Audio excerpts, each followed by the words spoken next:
पर्यावरण अध्ययन EVS NCERT का क्लास 2। क्लास 1 में हम लोगों ने क्या चर्चा किया?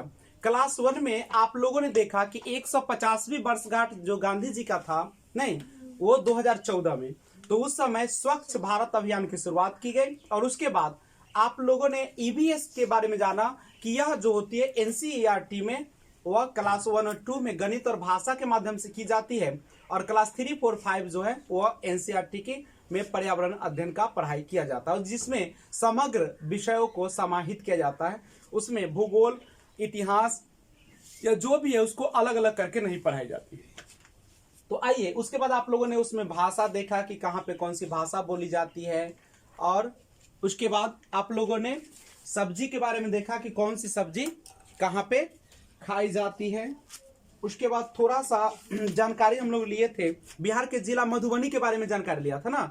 मधुबनी क्या है, आपको पता है कि मधुबनी जो है क्या है, बिहार का एक जिला है, जहाँ पे जो त्योहार होते हैं, महत्वपूर्ण जब दिन आते हैं, तो उस समय जो है शादी का उत्सव होता है, तो वो आंगन में और अपने क्या जो दीवार में जो होते हैं वह किसे, तो चावल के पीसे हुए जो ना एक क्या कह सकते हैं, आटा बोलिया जो कहिए, चावल, पीसे हुए चावल जो होते हैं, उसमें नीला, हल्दी, फूल, पेड़ ना, इस सब का जो है क्या किया जाता है, रंगों का इस्तेमाल किया जाता है। उसका घर के बारे में देखा, घर में देखे थे कि पत्थर एवं लकड़ी से बने जो ढालू घर होते हैं छतों वाले, उसको मनाली में होते हैं। कहाँ पे होते हैं? मनाली में। खेजरी के बारे में देखा था कि रेगिस्तानी इलाकों में पाया जाता है, जो कि मुख्य रूप से राजस्थान में ना, कहाँ पे, राजस्थान में ये अधिक पाया जाता है।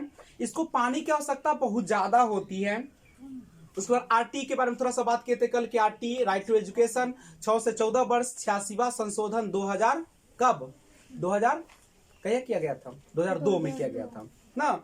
और उसमें 6 से 14 वर्ष के बालकों को निःशुल्क अनिवार्य शिक्षा।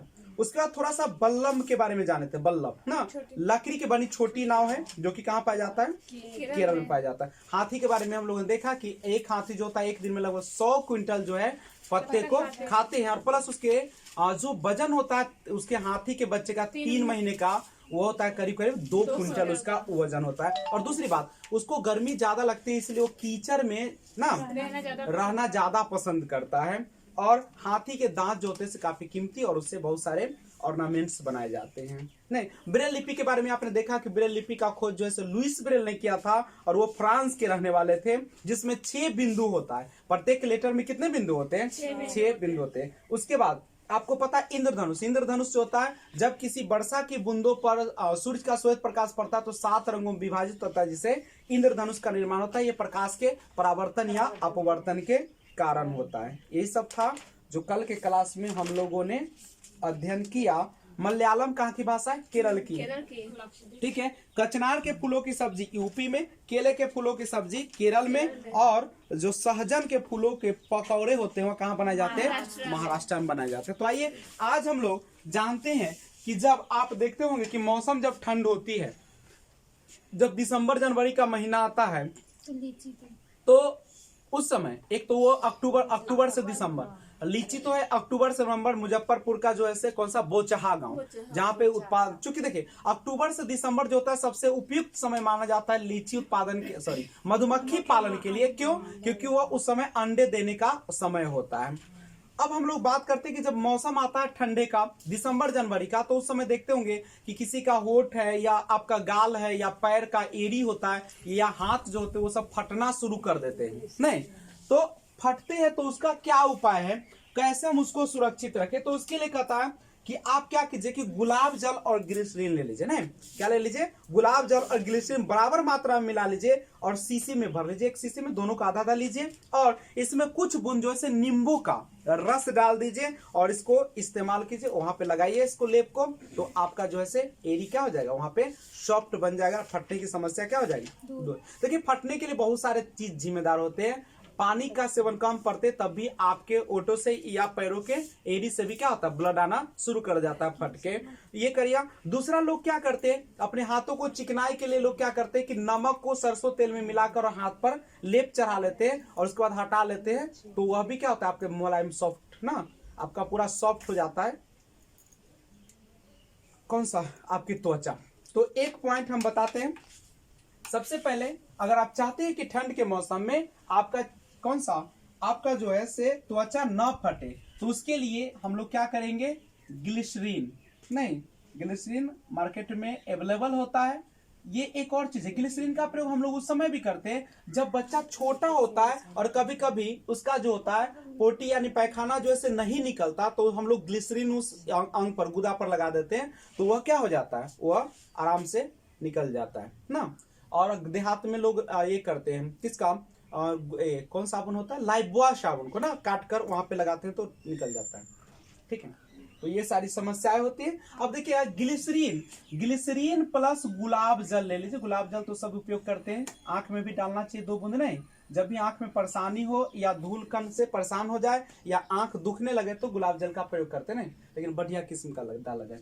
ग्लिसरीन और प्लस गुलाब जल को समान मात्रा में मिला दिया जाए, ये दोनों को, और इसको क्या कर दिया जाए, एक शीशी में क्या कर दिया जाए, भर दिया जाए, और इसमें हल्का सा कौन चीज का, तो इसमें नींबू का ना कुछ बूंद जो है, कुछ बूंदे आप मिला लीजिए, कौन चीज का, नींबू का, और जहां पे त्वचा फटती है वहां पे लगाइएगा, तो आपकी त्वचा फटने की समस्या से क्या मिल जाएगी, मुक्ति। याद रखिएगा, त्वचा फटने से बचने का उपाय ना, बचने का उपाय, लेकिन कब का मौसम होना चाहिए, सर्द का मौसम, अक्सर उसी समय फटता भी है नहीं। तो ग्लिसरीन प्लस गुलाब जल समान मात्रा में लीजिए और उसको बोतल में रख दीजिए और कुछ बूंद नींबू का रस डाल दीजिए और उस भाग पर लगा दीजिए, करेक्ट है। या आप अपने हाथों पर जो है से किसका, सरसों तेल और प्लस नमक ना, दोनों को मिलाकर और लगा लीजिए, रगड़िएगा नहीं, रगड़ दीजिएगा चमड़ा एकदम रगड़ा हिट जाएगा ना, ब्लड आना शुरू हो जाएगा। केवल उस पर लेप लगा दीजिए, उसके बाद धो लीजिए, बहुत चिकनाहट हो जाएगा। उसके बाद आप सभी को पता है कि उत्तर प्रदेश के एक जिला है जिसका नाम है कन्नौज जिला। उत्तर प्रदेश के कन्नौज जिला, उत्तर प्रदेश का जो कन्नौज जिला है वह किसके लिए प्रसिद्ध है, इत्र के लिए ना। यूपी के कन्नौज जिला इत्र के लिए प्रसिद्ध है, यानी यहाँ पे बड़ी मात्रा में क्या होती है, इत्र का उत्पादन होता है। आप सभी को पता है कि जो मिर्ग मरीचिका होती है, मिर्ग मरीचिका, वो तो हो गया आपका वो वाला ना, मिर्ग जो होता है, मिर्ग मरीचिका तो होता है कि रेगिस्तानी इलाके में जब आप लोग जाते हैं तो वहां पे जो बालू होता है वह चमकता हुआ दिखाई, तो लगता है कि पानी है लेकिन पानी होता नहीं, तो वो मिर्ग मरीचिका। लेकिन मिर्ग जो होता है उसमें कस्तूरी पाया जाता है जो कि काफी सुगंधित होता है, और लोग जो होता है इत्र में प्रयोग करने के लिए उसको क्या कर देते हैं, मार देते हैं। नहीं, बाघ को उसके खाल के लिए, सांप को उसके खाल के लिए ना, और हाथी को उसके दांत के लिए मार देते हैं। तो यूपी के कन्नौज जिला जो है इत्र के लिए प्रसिद्ध है। यहाँ के पास के इलाकों में ट्रकों में भरकर फूल लाए जाते हैं और फिर उससे क्या किया जाता है, आपका इत्र निकाला जाता है। उसमें क्या क्या रहता है, उससे तैयार जो करते हैं उसमें इत्र जो होता है उसमें गुलाब जल और केवड़ा तैयार किया जाता है ना। ध्यान रखिएगा, कहता है कि यहाँ पर पास के इलाकों से ट्रकों में भरकर क्या लाया जाता है, ट्रकों में भरकर कौन चीज लाया जाता है, फूल लाया जाता है, फूल लाए जाते हैं एवं क्या किया जाता है, उनसे या इनसे इत्र, गुलाब जल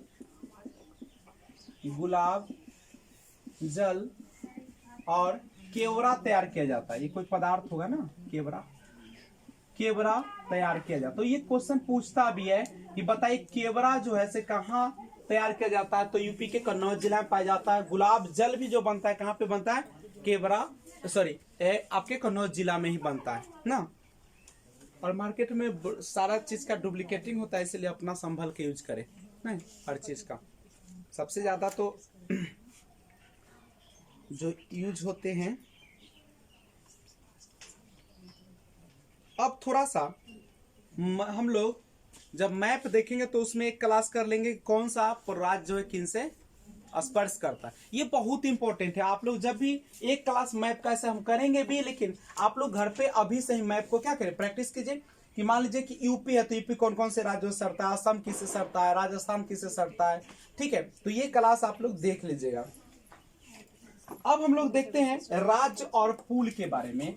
कौन से राज्य में किस प्रकार के पुल का निर्माण किया जाता है? तो चलिए राज्य में पुल की बात करते हैं। सबसे पहले हम चलते हैं असम। असम में अगर जाइएगा तो असम में हमें बांस से बना पुल मिलेगा। बांस से बना पुल मिलता है। याद रखिएगा, आप पूछेगा कि असम में यानी बांस के पुल का प्रयोग कहाँ किया जाता है, तो असम में किया जाता है। एक होता है ट्रॉली। नहीं, ट्रॉली जो होता है वह क्या होता है, किससे बना? लकड़ी से बना झूला होता है, जो कहाँ पे यूज किया जाता है? लद्दाख में। याद रखिएगा, लद्दाख में ट्रॉली का प्रयोग किया जाता है, वह लकड़ी से बना झूला होता है। नहीं, इसमें क्या होता है, ऐसे नहीं रस्सी रहता है, ये पार्ट से ऊपर नहीं, पूरा वही ना ट्रॉली है। क्या लकड़ी से बना जो है झूला होता है। ये क्या होता है ना कि ये पूरा इस पार से उस पार ना एक रस्सी रहता है बंधा हुआ, और इस पर ये झूला क्या रहता है, लटका हुआ रहता है। इसमें बच्चा बैठ जाते हैं और आराम से यहाँ पे क्या हो जाते हैं, आ जाते हैं। कितना कष्ट करके लोग वहाँ पे पढ़ते हैं, और हम लोग तो सुख में रहते हैं। नहीं, तो ये है आपका लद्दाख के बारे में। अब आइए हम लोग लद्दाख के बाद बात करते हैं कुछ और। हाँ, झूला है नहीं, जैसे रस्सी है।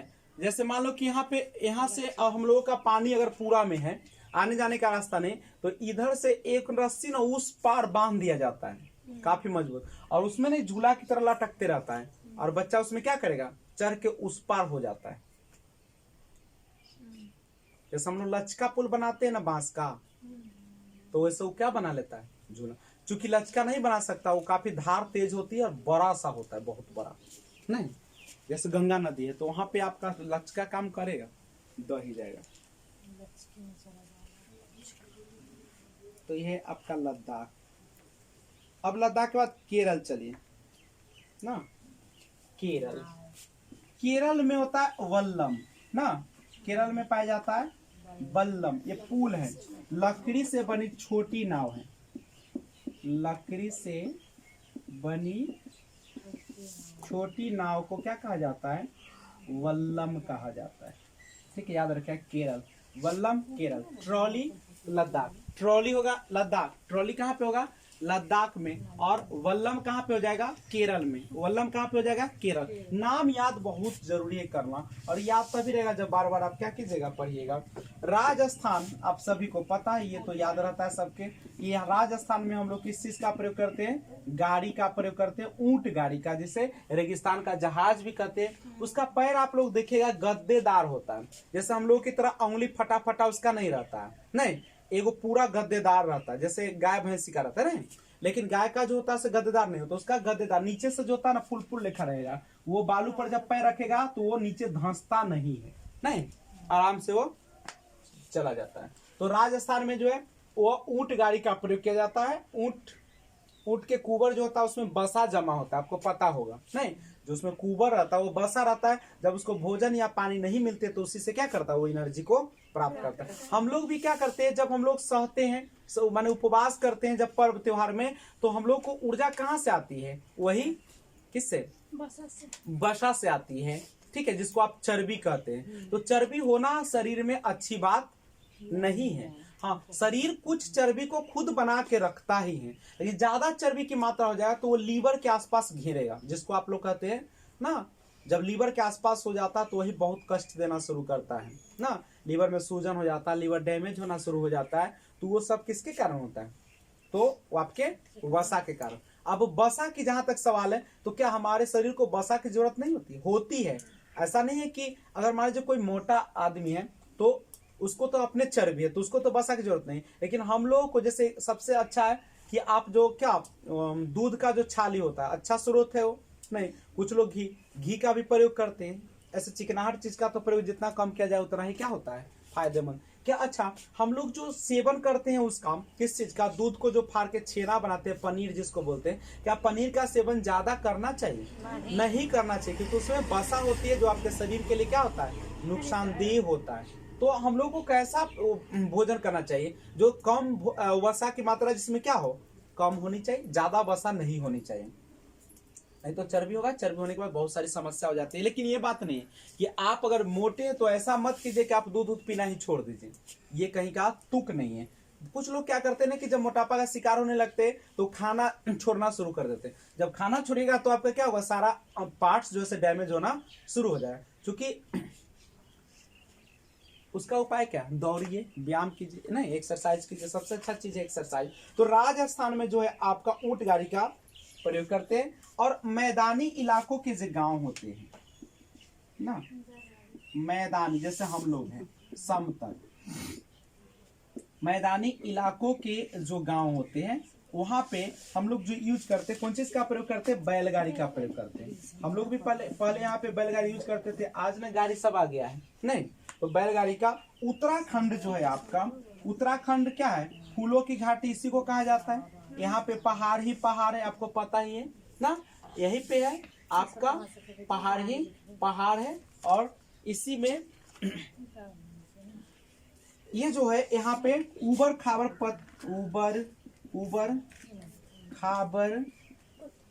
पथरीले रास्ते हैं, पथरीले रास्ते यहाँ पे पाए जाते हैं। करेक्ट है। उत्तराखंड को एक चीज याद रखेगा कि यह जो होता है क्या होता है, सबसे बड़ा फूलों की घाटी यही कहलाता है। घाटी का मतलब होता है जो पहाड़ों के बीच से जो क्या कहता है, जो जल जो है गुजरता है, नदियां सब गुजरते हैं, उसी को हम लोग कहते हैं घाटी कहते हैं। अच्छा, हाथी के बारे में आप लोगों ने पढ़ा था ना कि हाथी के झुंड में केवल हाथिनिया और उसके बच्चे ही रहते हैं। झुंड के सबसे बुजुर्ग जो हाथिनी होती है वही पूरे झुंड की नेता होती है। और एक झुंड में 10 से 12 हाथिनियां और बच्चे होती है। और हाथी जब नर हाथी जब 14 से 15 साल का हो जाता है तो क्या कर देता है, उस झुंड को छोड़ देते हैं। और हाथी परेशानी आने पर एक दूसरे की मदद भी करते हैं, समझे। चलिए देखिए, बिश्नोई जो है आप सभी को पता है कि कहाँ पे है, राजस्थान ना। बिश्नोई जो है से कहाँ पे है, राजस्थान में निवास करते हैं, जो पेड़ों और जानवरों की रक्षा करने के लिए अच्छा, बिश्नोई क्या है हो, बिश्नोई जो है, बिश्नोई वह कहाँ पे है, राजस्थान में। और ये बिश्नोई एक जाति है, जनजाति है, क्या है, कहता है कि बिश्नोई जो एक जनजाति है जो कहाँ पे निवास करते हैं, राजस्थान में निवास करते हैं। और इनका काम क्या होता है, तो इनका काम होता है पेड़ों और जानवरों की रक्षा करना, याद रखिएगा, करते हैं। और ये जो होते हैं जो पेड़ों और जानवरों की रक्षा करते हैं।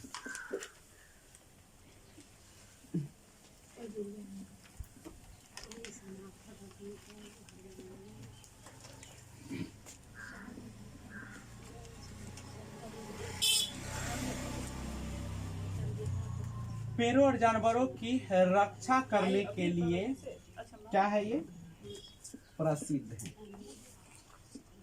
इस चीज को आप लोग दिमाग में बसा के रखिएगा। आइए अब थोड़ा सा बात करते हैं एक मधुमक्खी के बारे में। देखिए, मधुमक्खी जो होती है वह आप जानते हैं कि उसमें जो होती है नर और मादा, और मादा में एक क्वीन होती है, रानी मधुमक्खी होती है, जो पूरे छत्ते को क्या करती है, संवारने का काम करती है, देख रेख कौन करती है, वही ना करती है। और रानी मधुमक्खी के पीछे जो सेना होता है और उसके लिए उसका भोजन जुटाने का काम करता है। और रानी मधुमक्खी में कुछ ही ऐसे नर होते हैं जो उसके साथ रहते हैं ना, जो सबसे उसमें स्वस्थ और सबसे अच्छा होते हैं, नहीं उसी के साथ रानी मधुमक्खी रहती है, नहीं। उसके बाद मधुमक्खी के अलावा चींटियां भी जो होती है मिलजुल कर रहती है ना। तो मिलजुल कर जो रहती है, मधुमक्खी के बारे में तो आप लोग जानते हैं कि यह मिलजुल कर रहती है। और मधुमक्खी के साथ साथ चींटियां जो होती है यह भी क्या करती है, चींटियां भी मिलजुल कर रहती है। मिलजुल का मतलब समझते हैं ना, एक दूसरे के काम में सब क्या करती है, सहयोग करती है। और प्लस जो है सभी भोजन इकट्ठा करने में सहायता भी करते हैं, करेक्ट है। उसके बाद पूछेगा कि कौन सी मधुमक्खी अंडे देती है, तो रानी मधुमक्खी की तरह रानी चींटियां जो होती है वह भी क्या करती है, अंडे देती है। रानी मधुमक्खियां ना अंडा देती है। अंडा देने का काम कौन करती है, रानी और सिपाही। मधुमक्खी के साथ चींटी रहे अलग अलग, जैसे कहे ना कि मधुमक्खी के साथ साथ चींटियां भी मिलजुल कर रहे, मतलब ना समझ, जैसे मधुमक्खी सब मिल कर रहे सब, ओमे सेना रहे छे, ओकर देखभाल करे वाला रहे छे, कुछ कंद लावे वाला रहे छे, कुछ छत्ता बनावे वाला रहे छे ना। तो ये सारी चीज जो है वह चींटियों में भी होता है। चींटी में भी एगो चींटी चीज है, रानी चींटी। सब चींटी अंडा नहीं देती है, समझे। कोई भी जो कोकस का होता है घर जो होता है, सब चींटी अंडा नहीं देती है। अंडा देने का काम कौन करेगी, रानी चींटियां। आप वो मधुमक्खी के छत्ता में भी सब मधुमक्खी जो होती है वह अंडे नहीं देती है, अंडा देगी कौन, उसकी रानी चींटी। तब सवाल उठे कि एगो रानी कितना अंडा दे भाई, जो उतना छत्ता भर दे धोक ना। तो यहाँ पे समझिएगा, इसमें क्या होता है, जो सिपाही चींटी होती है वह क्या करती है, बिल का ध्यान रखती है, समझे। बिल बनाता है ना चींटी लोग, उसका ध्यान रखने का काम कौन करता है, सिपाही चींटी। यानी अगर आप उसको तोड़ने जाएगा तो लबच जाएगा, हाँ वही रखती है। और इसी तरह दीमक और ततैया ना, दीमक और ततैया जो होते हैं, ततैया जीव है वो, चींटियां लेकर आती है उसे भी। ततैया हाथी की तरह रहती है, बिरहनी की तरह रहती है, वैसे ने ललका बिरहनी वैसी रही छे। बिरहनी जो होता है ना उसी के तरीके से रहती है ततैया, थोड़ा सा तनका फर्क हो जाता है। ततैया अलग होता है। इसी तरह समूह में रहता है। अब कभी कभी ना क्वेश्चन आपको डाल देता है कि समूह में निम्न से कौन से जो जीव है वह समूह में रहते हैं। समूह माने मिलजुल कर रहते हैं, एक सामाजिकता को दिखाता है। नहीं, सामाजिकता मतलब क्या, मिलजुल कर काम करने का। तो उसमें कौन कौन हो जाएगा, मधुमक्खी हो जाएगी। कौन कौन हो जाएगी, मधुमक्खी, चींटी, दीमक, ततैया। बाबू कई बार पूछा, इसको ध्यान में रखिएगा, ठीक है।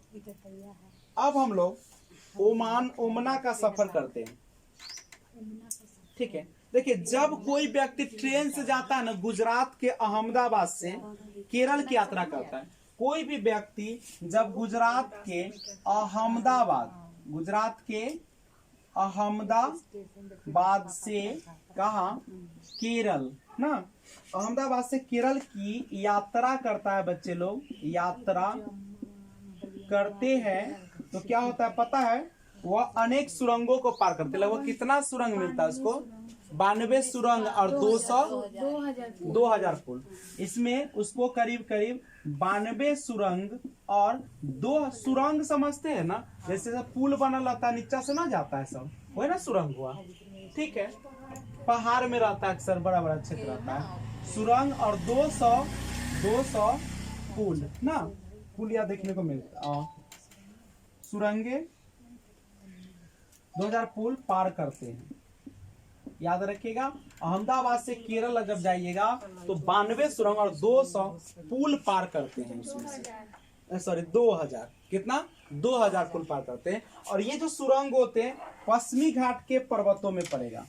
सुरंगी पूछता है कौन घाट में पड़ेगा, सुरंगे जो होती है वह कहाँ पड़ेगा, पश्चिमी घाट में पड़ता है, पश्चिमी घाट में, यानी पश्चिमी घाट के पर्वतों में, घाट के पर्वतों में पड़ेगा।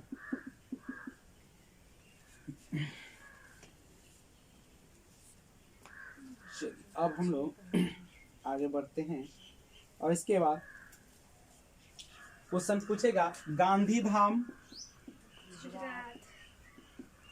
देखिए, गांधी धाम हो गया, अहमदाबाद हो गया और वलसाड हो गया। अहमदाबाद, गांधी धाम, वलसाड, ये सब कहाँ पे पड़ेगा, सब गुजरात में है, गुजरात में है। कोझिकोड जो है, कोझिकोड कोझिकोड केरल में, कोझिकोड केरल में, कोझिकोड केरल में, कोझिकोड। उसके बाद कभी कभी ना गुजरात के पड़ोसी राज पूछ देता है, तो मैप रहेगा तो आप लोग आराम से बता सकते हैं। आपको दिमाग में रखिए, गुजरात तो इधर साइड में होगा, पश्चिमी साइड में होगा, और गुजरात के आसपास के अगर बता दे तो एक तरफ देखिएगा तो आपको नजर आएगा राजस्थान, नहीं, एक तरफ देखिएगा तो मध्य प्रदेश नजर आता है, उसके बाद महाराष्ट्र नजर आता है, उसके बाद दादर नगर हवेली नजर आएगा, दादर नगर हवेली, दादर नगर हवेली। ये सब जो है आपका, चूंकि ये कहाँ पे पड़ेगा, अरब सागर के आसपास है, अरब सागर के किनारे पर है सब ना, गुजरात इस साइड में। उसके बाद अगर हम केरल के पड़ोसी राज्य की बात कर ले, केरल आपको दिखाई दे भी रहा होगा, सबसे नीचे पार्ट्स जो होता है, उधर से तमिलनाडु है, इधर से केरल, केरल के जस्ट बगल में उधर देखिएगा मैप पर, तो आपको इधर इस साइड में बोला है तो गुजरात वाला फिर समझाओ तो सही। जैसे गुजरात जो है ना, मैप रहता तो दिखा ही देते। से सटली से, हाँ हाँ, कितने राज्यों से संपर्क में है।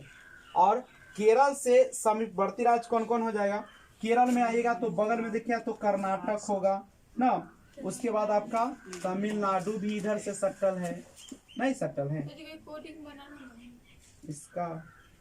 और कौन सा होगा, सब राज्य की कोडिंग याद है लेकिन माहे, माहे कहा जाता है पांडिचेरी, पांडी पांडिचेरी, पांडिचेरी, पांडिचेरी। उसके बाद तमिलनाडु के समीपवर्ती की बात करें, तमिलनाडु, ये सब मैप पर दिखा देंगे हम लोग। आंध्र प्रदेश होगा, आंध्र प्रदेश होगा, कर्नाटक हो जाएगा और केरल हो जाएगा, यही ना होगा आपका, करेक्ट है। ये मडगांव कहाँ पे पड़ेगा, मडगांव, मडगांव, मडगांव जो है वह गोवा में पड़ेगा। मडगांव जो है से कहाँ है, गोवा राज्य में मडगांव। यहाँ की भाषा क्या है, कोंकणी, भाषा क्या है, कोंकणी, करेक्ट है। तो मडगांव जैसे गोवा में पड़ेगा, करेक्ट। नारियल तेल में बनाया जाता है, खासकर वो केरल और गोवा में, और सरसों तेल में बनाया जाता है जम्मू कश्मीर में। जानते हैं मलयालम कहाँ की भाषा है, मलयालम जो है से भाषा है केरल की, नहीं, और मलयालम में माँ की बड़ी बहन जो होती है, माँ की बड़ी बहन, उसको क्या कहते हैं, बलियम्मा, उसको कहते हैं बलियम्मा ना, माँ की बड़ी बहन को बलियम्मा कहते हैं।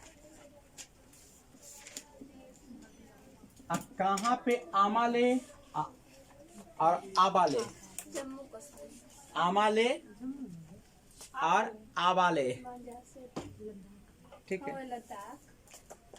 आमाले किसको कहा जाता है, दादी को कि केकरा, देखिए पापा के आबाले, मम्मी के आमाले। उसके बाद समझिएगा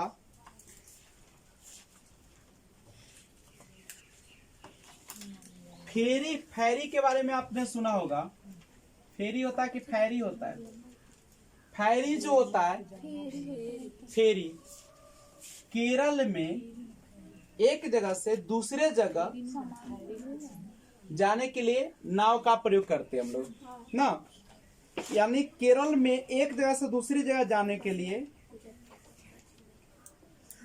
एक तरह के नाव का प्रयोग किया जाता है, जिसको हम लोग फेरी कहते हैं सर।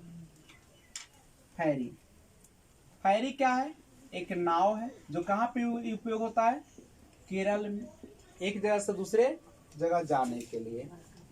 अब एक बात समझिएगा, थोड़ा सा परिवार के बारे में जानते हैं। परिवार, परिवार क्या होता है, परिवार एक ऐसा जगह होता है जहां पे सभी ना माता पिता, दादा दादी, रिश्तेदार, नाते रिश्तेदार नहीं, चाचा चाची, जितने भी लगभग जो नाते रिश्तेदार सभी एक जगह पे क्या करते हैं, बातें करते हैं सुख दुख की, और आराम से वहां पे अपना जीवन गुजारते हैं।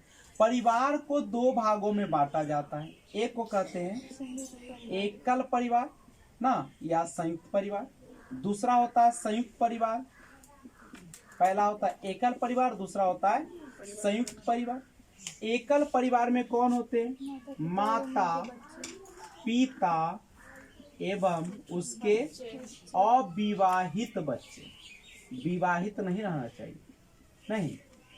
इसमें कौन रहते हैं?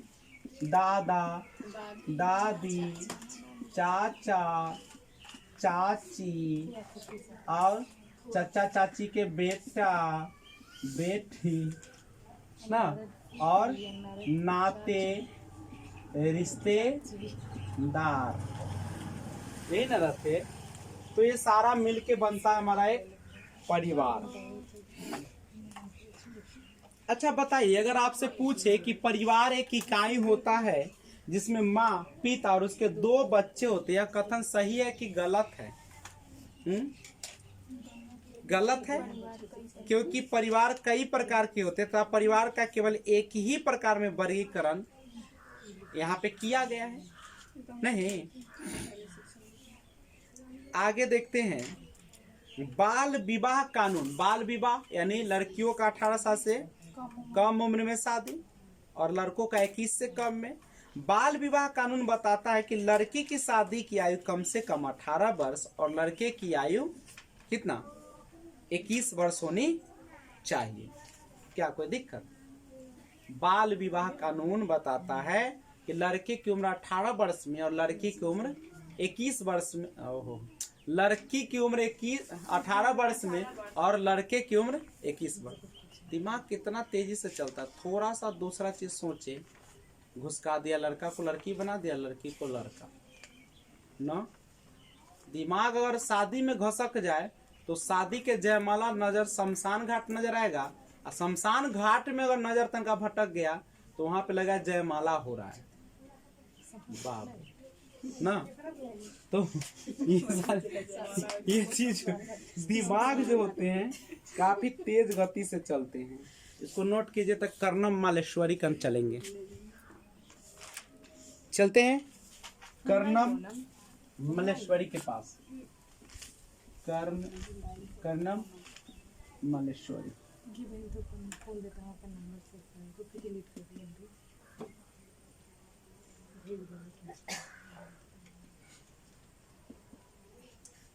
कर्णम मालेश्वरी आप सभी को पता ही है कि रहने वाली कहाँ की है?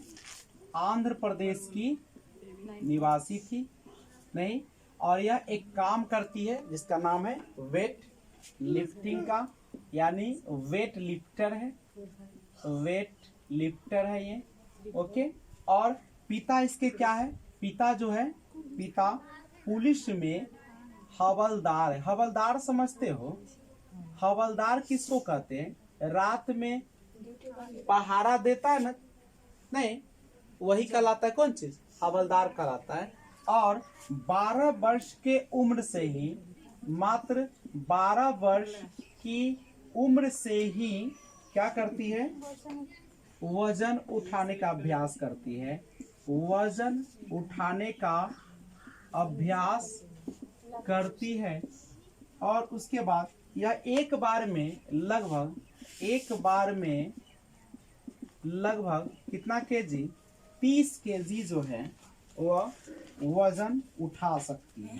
30 केजी वजन, 130 केजी वजन उठा सकती है, याद रखिएगा। और इन्होंने भारत के बाहर कितने? 29 मेडल जीते हैं, ओके। और उसके बाद इनकी 4 बहनें हैं, और वो 4 बहनें जो है वह भी वेट लिफ्टिंग की काम करती है, याद रखिएगा। कर्णम मलेश्वरी जो कि एक वेट लिफ्टर है, जो आंध्र प्रदेश की रहने वाली है, और उसके पिता जो थे पुलिस में एक हवलदार थे, और वह 12 वर्ष की उम्र से ही क्या करती है, वजन उठाने का काम करती है। और वह जो है एक उसके पिता जो है पुलिस में हवलदार है और 130 केजी तक वजन उठा सकते हैं। भारत के बाहर अभी तक 29 मेडल जीत चुकी है और 4 बहनें हैं, वो भी वेट लिफ्टिंग का ही काम करती है। तो ये है कर्णम मल्लेश्वरी, याद रखिएगा। कर्णम मल्लेश्वरी, अगर आपसे क्वेश्चन पूछा जाए तो बताइएगा कि कर्णम मल्लेश्वरी के विषय में नीचे दिए गए कथनों पर विचार कीजिए। वह एक अंतर्राष्ट्रीय ख्याति प्राप्त भारोत्तोलक वेट लिफ्टर हैं। वह कर्नाटक की रहने वाली है। वह आंध्र प्रदेश की रहने वाली, कर्नाटक की नहीं, गलत है। इन्होंने अपने नाम से रिकॉर्ड बनाए हैं। वह 130 किलोग्राम तक भार उठा सकती है। सही है। जब वह 12 वर्ष की थी तभी से वह भार उठाने का अभ्यास कर रही है। तो कौन सही होगा? ACD आंसर हो जाएगा। मिट्टी में गोबर मिलाकर लिपाई करने से मिट्टी में क्या हो जाता है? कीड़े नहीं लगते हैं। और एक बात बताइएगा कि निम्नलिखित में कौन सा एक कीट है जो मधुमक्खियों की तरह बस्ती कॉलोनी में रहती है, नहीं रहती है? चींटी, दीमक, ततैया, मकड़ी। मकड़ी जो है वह नहीं रहती है। तो ये था, इससे पहले नोट किया जाए कर्णम मल्लेश्वरी। अच्छा, पानी को अगर साफ रखना चाहते हैं, स्वच्छ पानी, तो उसका सबसे अच्छा तरीका क्या है? उबालना। सबसे अच्छा उबाल के, या फिटकिरी डालते हैं हम लोग, या क्लोरीन डालते हैं, यही ना डालते हैं। तो याद रखिएगा कि पानी, मान लीजिए कि अगर आपके पास RO नहीं, तो पानी जो सेवन करना चाहिए हमेशा कैसा करना चाहिए? उबाल कर करना चाहिए। अच्छा, पानी को अगर उबाल कर नहीं पीजिएगा, शुद्ध पानी नहीं पीजिएगा, तो क्या होगा आपको? जो पानी छानने का काम कौन करता है? ब्रिक करता है, किडनी करता है। आपकी किडनी में समस्या आ सकती है, नहीं, आपका पाचन क्रिया सही से नहीं होगा। अब आइए, कर्नाटक जो है, जहां की राजधानी है बंगलौर, कर्नाटक में जुलाई का जो महीना होता है, याद रखिएगा, कर्नाटक में जुलाई का महीना जो होता है वह प्याज की फसल उगाने की तैयारी के लिए अच्छा माना जाता है। प्याज की फसल उगाने की तैयारी की जाती है। कहाँ पे? कर्नाटक में। कौन महीना में की जाती है? तो यह आपके जुलाई के महीने में की जाती है। नहीं, उसके बाद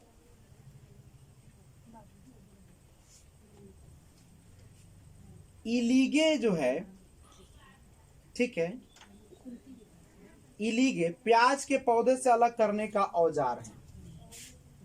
इलीगे प्याज के पौधे से, यानी सिंपल सा कह सकते हैं कि प्याज को पौधे से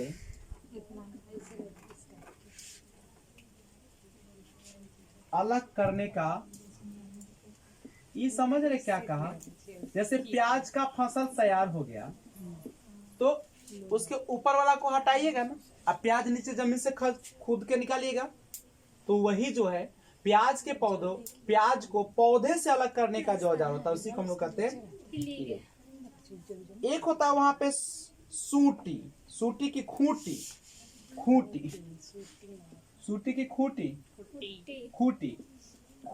की मदद से खेत की मिट्टी को नरम किया जाता है,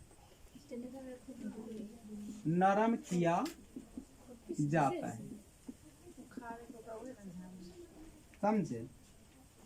अब कुरीगे क्या होता है? कुरीगे हल की तरह का औजार है। जैसे हम लोग हल देखे ना, उसी तरह का औजार होता है जिसको कुरीगे कहा जाता है। याद रखिएगा, हल जैसा एक औजार है जिसको कुरीगे कहा जाता है। रीगे कहा जाता है, और खूंटी की मदद से खेत की मिट्टी को नरम किया जाता है, और प्याज को पौधे से अलग करने का औजार जो है वह है आपका इलीगे। इलीगे है प्याज को पौधा से अलग कर देगा, और कुरीगे है हल की तरह का औजार, और खूंटी की मदद से खेत की मिट्टी को नरम किया जाता है। नहीं, ये कहाँ पे? कर्नाटक, जुलाई के महीना में। बात समझ में आ रहा है? अब हम लोग कलचीरी पक्षी को जानते हैं, जिसे इंडियन बर्ड के नाम से भी, रॉबिन के नाम से ना, इंडियन रॉबिन के नाम से भी कलचीरी के बारे में जानिए।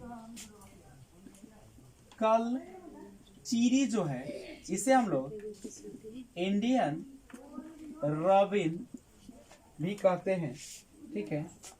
इंडियन रॉबिन के नाम से जाना जाता है। पूछेगा इंडियन रॉबिन के नाम से कौन जाना जाता है, तो कलचीरी जाना जाता है, कलचीरी। और कलचीरी को अगर बात करें आगे, तो कलचीरी रहता कहाँ है? कलचीरी जो है वो कहाँ रहता है? तो वह जो होती है घोंसला में रहती है ना। और घोंसला उसका कैसा होता है? तो घास, नाजुक टहनी, जड़े, ऊन, बाल और कई ना सबके मिश्रण से बना होता है। कलचीरी घोंसला बनाने वाली पक्षी है। और घोंसला कौन कौन चीज का हो सकता है? घास का, नाजुक टहनी का,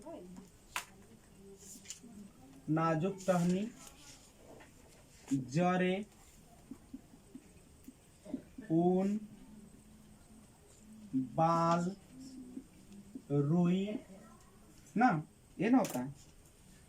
अब थोड़ा सा कोयल के बारे में जान लिया जाए। सबसे पहली बात, कोयल क्या अपना घोंसला बनाती है कि नहीं बनाती है? नहीं बनाती है। तो कोयल अपना घोंसला नहीं बनाती। याद रखिएगा, कोयल अपना घोंसला केवल अंडे देने के लिए पक्षी बनाती है। अपना घोंसला नहीं बनाती है कोयल। तो अंडा कहाँ देती है?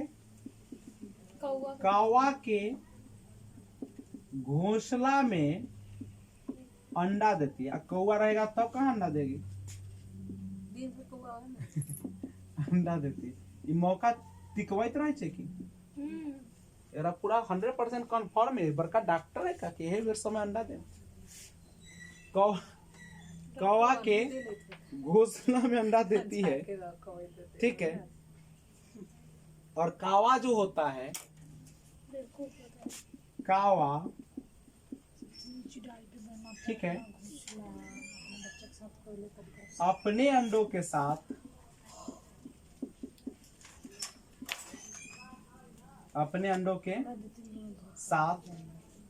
कोयल के अंडे को भी सेती।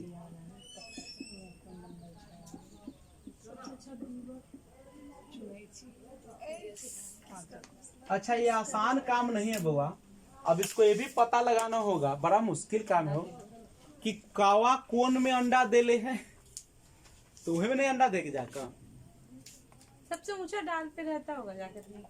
तो ऐसे दे दीजिएगा तो कौवा के पता चलो हम अंडा देली नहीं, आ गए कहाँ से अंडा। एकदम मौका, बड़ा मुश्किल समय है एकदम। एकरा अंडा खोजी के पड़ते। एकरा की कौनी अंडा देकर रखले रहते कि सब तो याद रखिए, कौवा अपने अंडों के साथ कोयल के अंडे को भी सेता है, लेकिन उसका अंडवा रहेगा तब नहीं कर सकते, न रहते तब फोड़िए देते। और एक और है गिनती न फाकता। अरे गिनती आए चाहे ई तो निश्चित को अंडा देले होते तभी न में अंडा रहे। दोनों का टाइमिंग सेम होगा। वाह, टाइमिंग सेम होगा। चलो आगे देखते हैं फाकता के बारे में। फाकता कहाँ रहती है? फाख्ता कैक्टस के कांटो मेहंदी के मेल कांटों के बीच या मेहंदी के इंडियन पत्थरे के बीच तो घोंसला बने मेहंदी की मुलायम घास मेर में अपना घोंसला बनाते हैं। सांप ठंडा खाना बहुत तेज होय छै।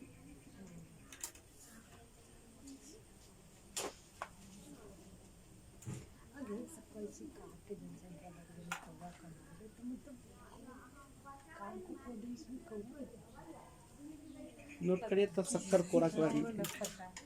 आपको शक्कर खोरा किसी छोटे पेड़ या झाड़ी पर ये क्या करती है? अपना लटकता घोंसला बनाती है। यही क्वेश्चन आता है, लटकता घोंसला कौन बनाते हैं? तो शक्कर खोरा। शक्कर खोरा जो है वह लटकता हुआ अपना घोंसला तैयार करती है। याद रखिएगा, यह किसी छोटे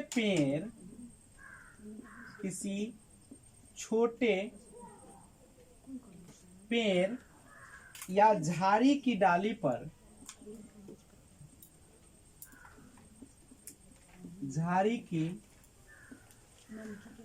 पर अपना लटकता घोंसला बनाते हैं। लटकता घोंसला बनाते हैं। तो पूछेगा कि लटकता घोंसला कौन बनाता है? तो जवाब दीजिएगा शक्कर खोरा। शक्कर खोरा। उसके बाद जो इसका घोंसला होता है,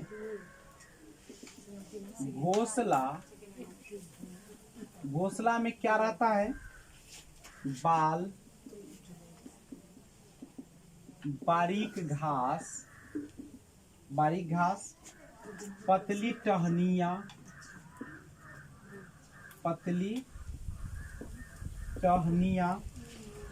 सूखे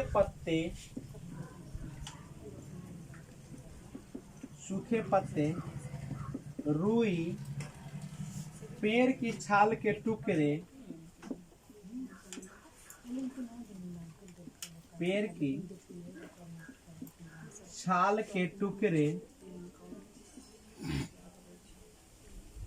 और कपड़ों के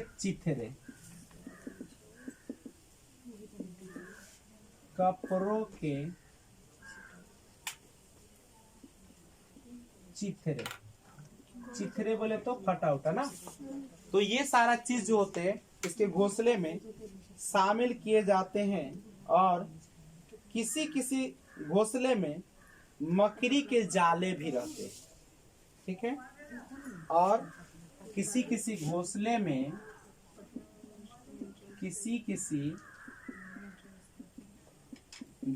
में मकड़ी के जाले भी रहते हैं। तो कभी कभी ये मकड़ी के जाले भी रखने का काम करते हैं। करेक्ट है। ये था आपका शक्कर खोरा। अब जितने भी नर बीबर पक्षी होते हैं अपना अपना घोंसले बनाते हैं बहुत सारा। मादा जो बीबर होती है वो घोंसला नहीं बनाती। यानी बीबर पक्षी के बारे में थोड़ा सा अगर हम बात कर ले तो नर बीबर जो होते हैं, नर बीबर पक्षी अपने अपने घोंसले बनाते। घोंसला बनाने का काम कौन करता है? नर बीबर। और उसमें से सबसे अच्छा जो घोंसला होती है उसी को सिलेक्ट करती है कौन सा? जो नारी बीबर होती है। और उसी में वो अंडे देती है चुन के, जो उसको सबसे अच्छा लगेगा। यानी मादा बीबर उन सभी घोंसलों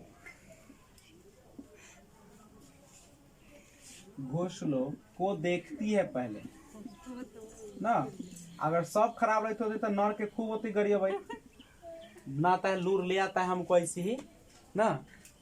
तो घोंसले को देखती है, उनमें से जो उसे सबसे अच्छा लगता है, उनमें से जो उसे जो सबसे अच्छा लगता है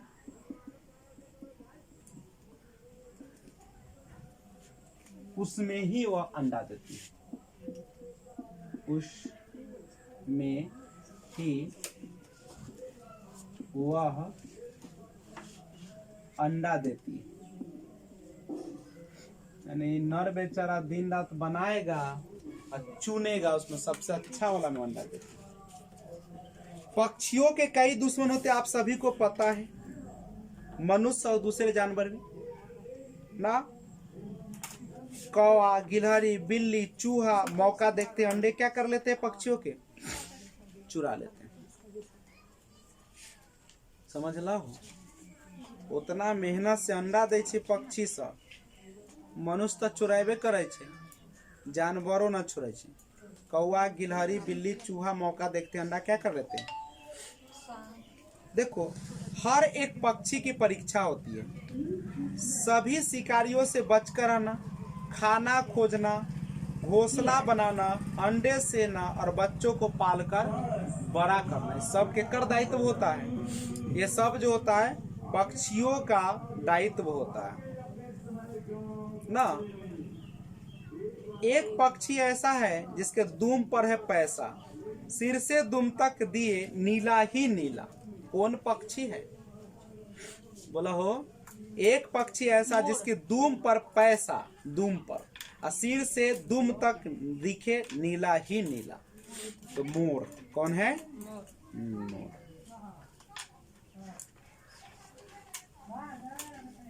और पक्षी जो होते हैं ना, घोंसला बनाते केवल अंडे देने के लिए, और जब अंडों से बच्चे निकल जाते हैं तो घोंसला को छोड़कर क्या करते हैं, क्या करते हैं, उड़ जाते हैं। गाय के आगे के दांत छोटे होते हैं जो पत्तों को काटने के लिए और घास चबाने के लिए, और पीछे के दांत जो होते हैं वह चपटे और कैसे होते हैं, बड़े होते हैं। याद रखिएगा, घास के आगे का दांत जो होता है वह छोटा होता है। गाय के आगे के दांत जो होते हैं,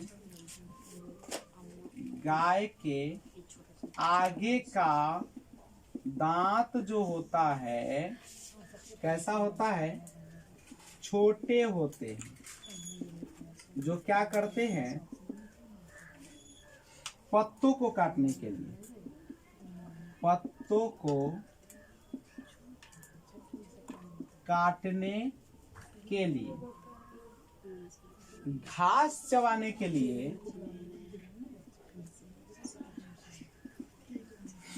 घास चबाने के लिए पीछे के दांत चपटे और बड़े होते हैं, चपटे और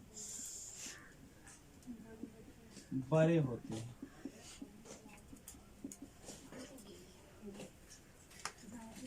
बिल्ली के जो दांत होते हैं,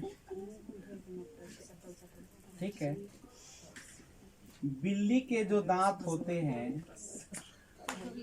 नुकीले होते हैं। और नुकीले क्यों होते हैं, याद रखिएगा, बिल्ली के दांत नुकीले होते हैं और मांस को फाड़ने और काटने के लिए।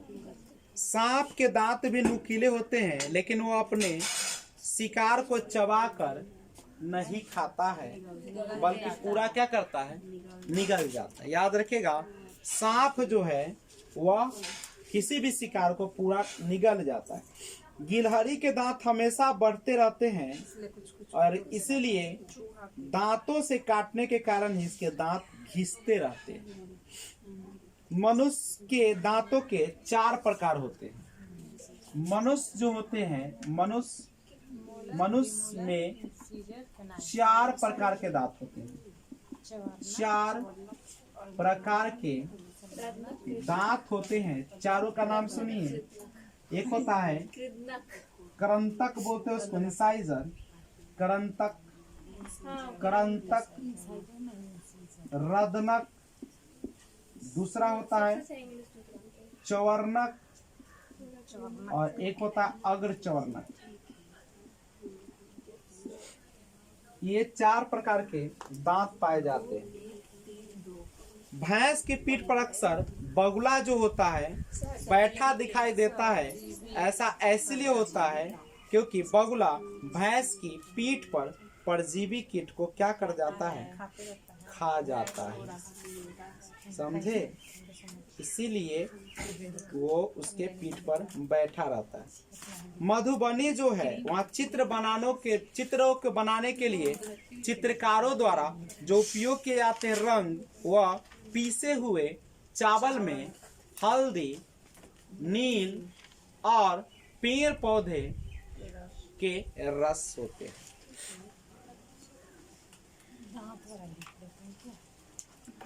यदि आप रेलगाड़ी द्वारा अहमदाबाद जाए तो आपको रेलवे स्टेशन पर अधिकतर बेचने वाले जो कौन कौन सी खाने मिलती है, ढोकला, चटनी, नींबू वाले चावल, ढोकला, चटनी और नींबू वाले चावल। कोई पक्षी पेड़ की ऊंची डाल पर अपना घोंसला बनाता है। सबसे ऊंची डाल पर वह कौन सा हो सकता है, कावा हो सकता है। ठीक है,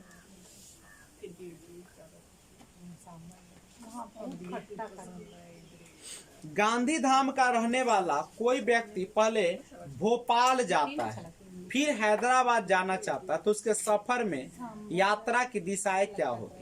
तो जो भोपाल होगा गांधी धाम से पूरब में पड़ेगा, हैदराबाद दक्षिण में पड़ेगा। मैप याद रहेगा तो बनेगा, अन्यथा नहीं बनेगा। तो इस तरीके से हम लोगों ने ये सॉल्व किया। अगले क्लास में फिर मिलते हैं। जय हिंद।